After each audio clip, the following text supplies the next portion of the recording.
Hello, hello, guys. So I am here today with Heidi Kent and Marsha Cook. They are the founders and co-directors of the Kent Cook Institute of Metaphysics. So they do all kinds of things there. I was on their website earlier today looking at all the different offerings that they have of the different courses.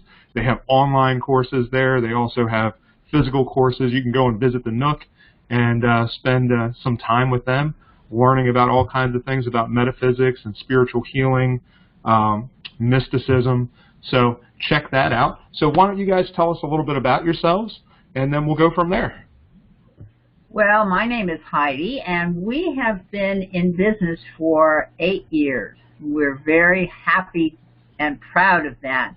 It's been a wonderful partnership in the sense that we got together and we started the Kent Cook Institute. We're doing 75 classes plus or minus a month.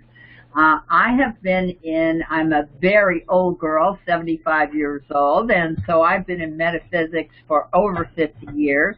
I've studied with some of the major teachers in the country, including Rampa and Sun Bear and Wallace Black Elk and many, many others.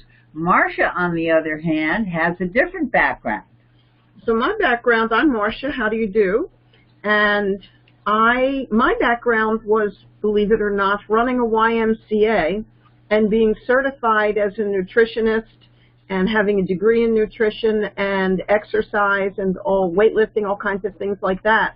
And then Heidi and I came together. The school is certified by the World Metaphysical Association and the American Council of Holistic Healers, which enables us to also provide Reiki certification training. Wow.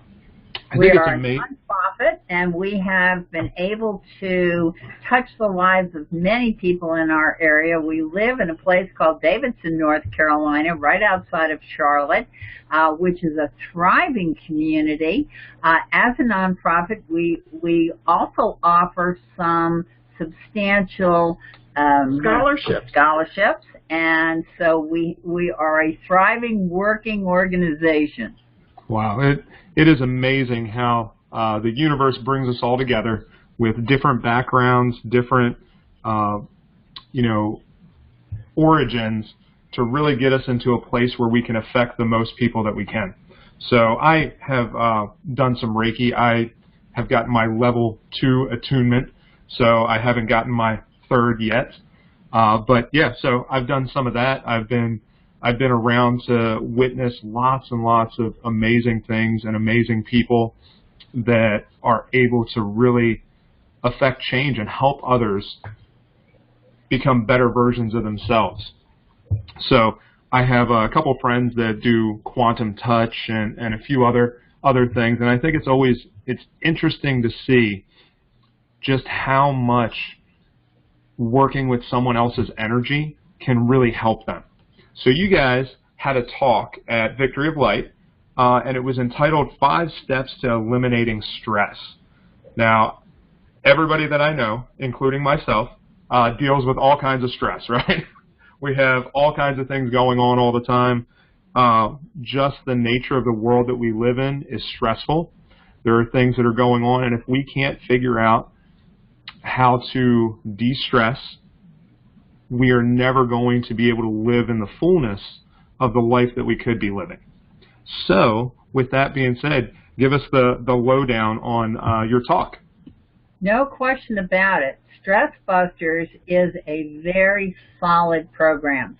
We have that program online, so you go to our website, and it is one of our online courses. It is something that we have worked on for a very long time. Marsha and I are also hypnotherapists, and though the program has not to do with hypnotherapy, nevertheless, we've taken elements from many different possibilities. And so the important part of stress is that you begin to take and recognize what that stress is. We begin actually with 3 yoga breaths, and go ahead, Marsha. So you take a deep breath, and if you do go to our website, please click on the big purple button. You can't miss the big purple button, and that will take you to our online classes.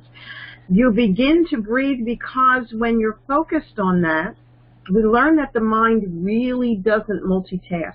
It does one thing at a time.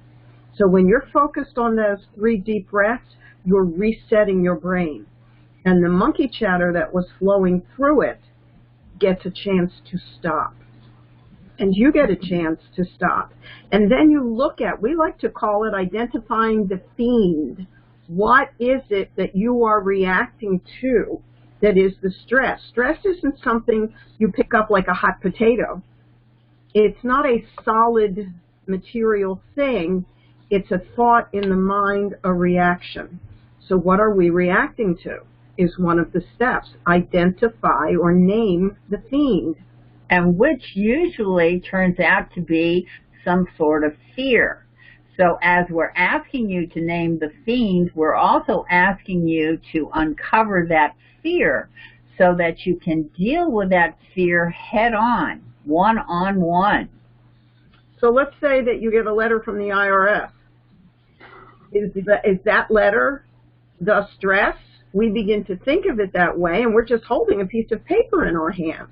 But then the mind starts to go in all different places. Am I going to be arrested? How much money are they going to want from me? I'm going to get that accountant for what he did, and on it goes. So once you've identified the fiend, you have taken an action.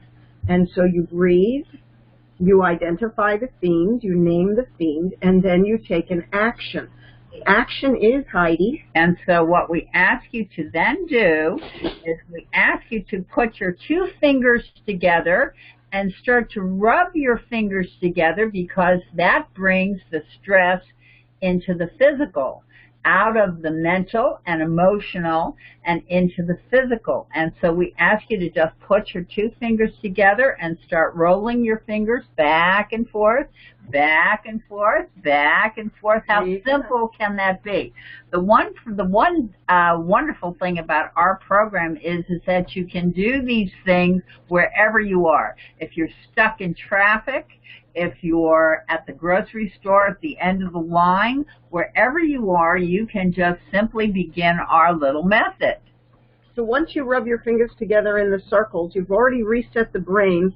The circle is the metaphysical aspect of what we're asking you to do. It literally releases energy from the body out into the universe, and you get to begin to let go. And then letting go, that is the very next step of the program. So as you've identified your fiend, and as you're doing your breathing, and as you're working with your fingers, what we ask you to do is just surrender. And by surrender, we mean just give it up. Whatever's going to happen is going to happen, and we are going to just relax and give it up. One of the aspects of the surrendering is that you say to yourself, what's the worst that can happen here? So you go to that letter from the IRS. All right, they'll put me in jail. All right, I'm going to have to pay money. Or it could be nothing and you've gotten upset for no reason. Let's say your boyfriend or your girlfriend is not behaving themselves. What's the worst that's going to happen here? They're going to go. Okay, thank you for leaving and creating a good space. So you look at really what's the worst that can happen. When we were at Victory of Light, one of the ladies said, well, the worst that could happen to me was that I would die. She had some health issues. I could die. Okay. Well, you're certainly not suffering anymore, are you? Exactly right. You know, it's amazing to me that really everything boils down to a mindset issue. And it's how we look at those things. Because just like you said, you know, what's the worst that could happen? Yeah, I could die. But we're all going to at some point, right? And then we move on to another plane, right? So we get, there's really nothing that can happen. I went through, you know, I've been divorced, and I went through bankruptcy. And before that happened, I thought, oh my God, this is the worst thing that could ever happen to me. You know, I'm going to lose everything. I'm not going to have anything anymore. I'm going to lose my family, my business. And I thought, oh my God, this is the worst. And then I got to it. I made it through that. And I was like, what was I so worried about? It really wasn't that difficult. It was on the piece of paper. I had to go through that. Yes, it's been challenging getting certain things, but I found ways around it. The amazing thing about life and about us as people is that we will always find a way. No matter what happens, no matter what crashes down around you, you'll figure it out and you'll find a way to get through it, over it, or around it. So a lot of what I do is coaching people on how to do that. How to figure that out. How do you get around those things? Because we all have them. And you that you had that lesson so early in your life, so that you're clear that the very worst that could have possibly have happened, happened.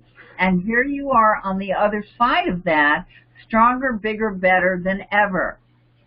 So the next step is to go to your happy place. Everybody has a happy place. Everybody has a place that brings them to calm, whether it's sitting by a waterfall, sitting on the beach, listening to music, walking in the woods. Everybody has a happy place. So you go there so that you are, again, resetting the energies. So you've taken all these different steps, and 2 of them are physical, the breathing and the finger circles, and then the rest of it is sorting through what it is that you came to be upset about in the first place. And as you've already said, you get to a point where you go, wait a minute, that wasn't so bad, but I'm still standing. And so that is your choice. And then you move forward because you have surrendered, and you take that breath and clear the air, and you're ready to go. Mm-hmm. And the stress is busted. Now imagine every time you started to recognize that you were getting upset that you did that. So just took those few steps. Now, usually one of the things that happens to us is that we're struggling with too many sensory inputs at one time. So we're having the telephone ringing and somebody's at the door, and you need to be paying that bill right now before the deadline. And so it's that we are struggling with so many sensory inputs that the brain is just absolutely beside itself trying to do all that kind of sorting. The very first thing you always do, and we always send you back to the beginning, is breathe. Do those 3 yoga breaths. In through the nose, deep into the belly, and blow out through the mouth. And in through the nose, deep into the belly, drop your shoulders, and out through the mouth. And in through the nose, last time, deep into the belly, and relax, breathe out. So we begin at the beginning. It's a simple process, and you may do it 25 times a day if you'd like. After a while, you begin to realize you don't need to choose the reactions you're choosing. And now you're starting a new habit. Now you're creating something new. And a lot of our reactions are little buttons being pushed. I have a very dear person in my life that looks at me and says, so many buttons, so little time. And so we do have all these buttons that we have somehow registered all through our lives and experiences. You begin to reset them and redo them. And then you make new habits. Our reactions oftentimes are habitual. Absolutely. And we are making those corrections baby step by baby step. And that is really what we want everyone to know, is that these things can be corrected. They can be corrected painlessly, and they can be corrected one at a time. One of the objectives of the Nook, one of the things that's the most important for all of the people that come here, is to know that there is always hope. There is always hope. And HOPE is a lovely acronym for Hold On, Pain Ends. Mm-hmm. And we must say that here at the Nook, we're doing 75 classes plus or minus a month. So there's plenty of variety for people to come in, that which appeals to different people under different circumstances. One of the big things that we're doing here is we're teaching people how to meditate, because meditation is such an important part of life. Yeah, we all need that time to be quiet and reflect. I went, and I'm also a registered yoga teacher, and went through my yoga teacher training. And one of the things that I was really nervous about the entire time was when we got to meditation. And we had meditation every week, and we would sit there for several hours. And I thought, man, I'm going to struggle, because I'm a pretty high energy person. I'm running around, I'm doing all kinds of things, and how am I going to slow down enough? What I found was that was probably the most profound time that I had during yoga teacher training, when I could finally figure out how to slow down and just be me. I could just be. And it was incredible that I figured that out. And then I found that there are lots of things that I do in my life that are very meditative to me. Before you guys got on the call, I was sitting here waiting, and I had a book, and I was sitting there reading. And reading tends to be very meditative for me. Sitting there, understanding, and just quieting myself enough to understand that is very meditative. I used to fight. I did professional mixed martial arts, and training was very meditative for me. Being able to do that. So it's always interesting when we talk about meditation. It really is when we get into that place where we can let everything else go, and we can just be who we are and just enjoy that moment, is incredible. Indeed. And one of the things that we're doing here is different types of meditation. So we have meditation in silence, and we have Buddhist walking meditation, and we have guided meditations, and we have meditations with singing bowls. And so that which appeals to different people is something that we're presenting, so that we can capture as many folks as possible to begin this process. We're really the seed planters. We each do our own work in our own time. And epiphanies are not because we told you to do something, but because you recognized within that the lesson was ready to blossom. And so that's what we do. We plant the seeds and give support. We have a beautiful spiritual family here that when people leave at the end of a class, friendships and bonding begin to happen. So there is great support when you pick up the phone and say, I need. And you don't have to live around us to have that. We have an incredible gift on one of our doors called our remote healing tree. And it's a beautiful stenciled tree with sticky notes all over it with people's names. And you need support for someone in your family or a friend, someone's had an accident, there's surgery, whatever it is. People will call us, having moved out to California, I need you to put my dad on the tree. And every time we meditate and every time we speak of the tree, energies go out to the healing tree, to the people on the healing tree. And then at the end of the year, Heidi does a very special ceremony to burn the names and send the smoke up to source. So our little space in the world here with Evolved Life, everybody is trying to get to that place where they can really live their life to the fullest. And one of the things that you guys talk a lot about is raising consciousness and getting to that place. So talk a little bit about that. We do a variety of classes on consciousness raising, and as we've come along through the 8 years, many new teachers have come, and some of the teachers have gone, and we cover them. Currently, we've gone back and we have a study group on the Seth materials. Even though they're quite old, nevertheless, we're giving them a new beginning, as well as Paul Selleck. Are you familiar with him? No, I don't think so. Well, we want to introduce you to him because he's doing some amazing work. He's out of New York, and he's going around the country and doing various things that have really, I believe, have boosted people greatly. We also do our own classes. We do things like Byron Katie and many of the teachers that are going on. Adyashanti is one of the people that we're very familiar with. Wayne Dyer. Yeah. Louise Hay. We'll talk about nutrition. We'll talk about healing. When we talk about raising consciousness, we're working to get people's energies above the density of this lovely three-dimensional sandbox we live in that's sometimes filled with fleas. We've got to get above the sandbox. We have a teacher here that is working with the 12 rays and has recently written a book and created music for meditation that goes with the 12 rays. It's absolutely phenomenal. And so we'll work with that sort of information. Again, we're planting seeds. We do all kinds of we do meditation for several hours at a time. We'll do a silent meditation as a sit, just because that's always a good exercise.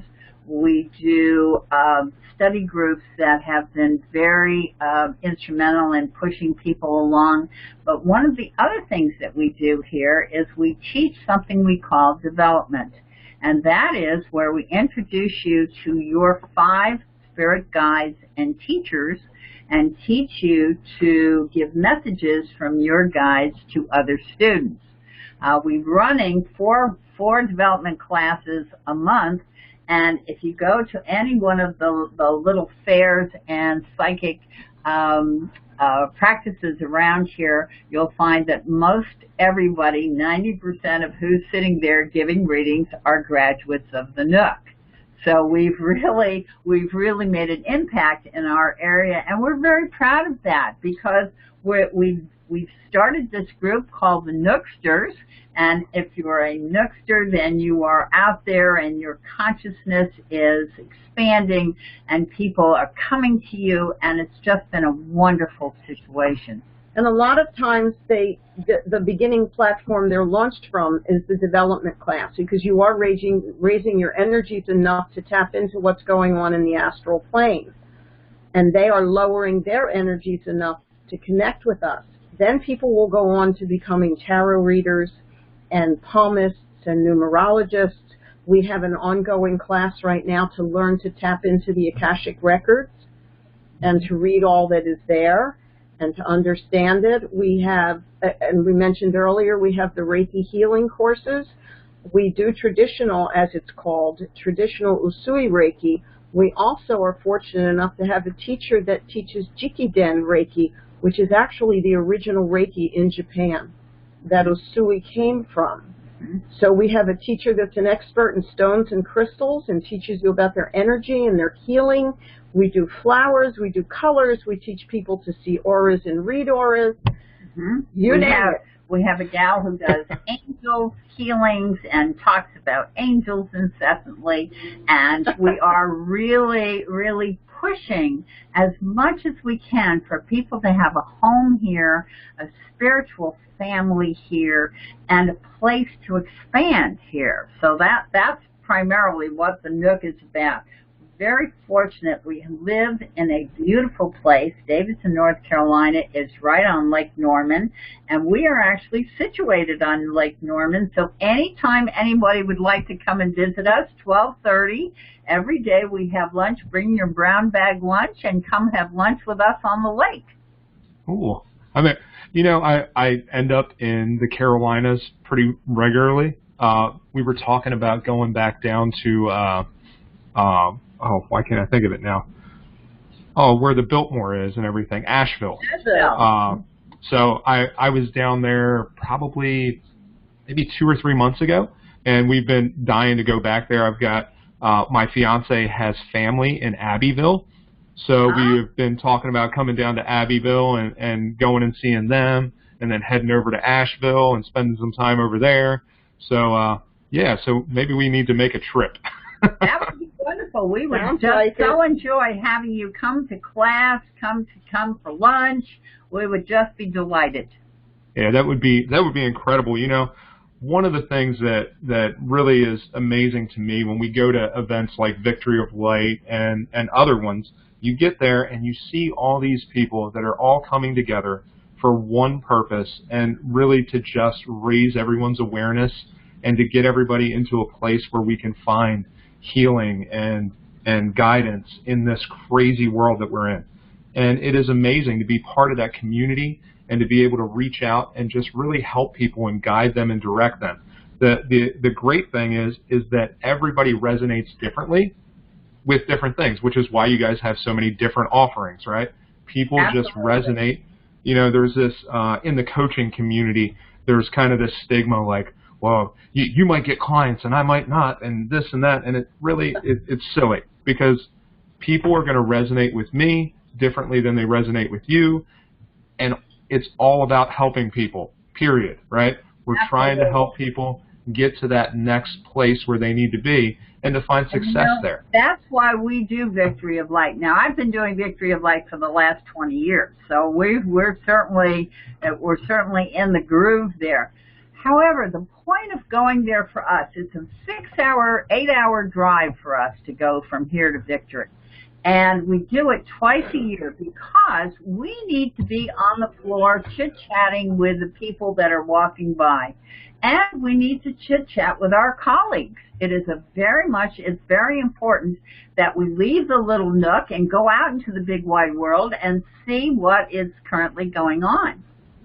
You know, as I grew up, and I had gotten involved in all kinds of things. I pastored for 10 years in a church, and I've got lots of different varying backgrounds. And one of the things that always frustrated me, it's interesting that you would mention that, because there is a very clear delineation, right, of people that go up on the mountaintop and they come down once a year and they give everybody all the wisdom, but they're not really engaged with the people that need them, right? So there's always been this, at least in my mind, a very difficult place there. Like, there needs to be people in the middle that are able to go off and to learn and to grow, but they need to bring that back, because it becomes very difficult when you sit on the mountaintop all the time and have no connection with the world around us. And the world around us needs us to be there and to show them the way and to help them move forward, because it's difficult to find it. It's difficult. It is difficult to find it. And in fact, we do a lot of community things here. This coming weekend, we're doing something called Christmas in Davidson, where we set up a tent with many others on the lawns in Davidson, and we have people come by. The kids do Christmas music. The oldsters do their wonderful songs, and so very much a part of the community is something that's very important for us. Exactly what you're saying. We have got to get our message out there. We have got to make it this safe place for people who are in jeopardy to come to. And we need to hold the energies. We need to hold the balance. Mm-hmm. And one of the things that we do not allow to come into the Nook are arguments about politics. Mm-hmm. Because someone has to hold the energy in a neutral space. And so when you come into the Nook, it's like you spent 10 years in a church. You go into a church, there's a different feeling of reverence. When you cross the threshold, there's that take a deep breath place.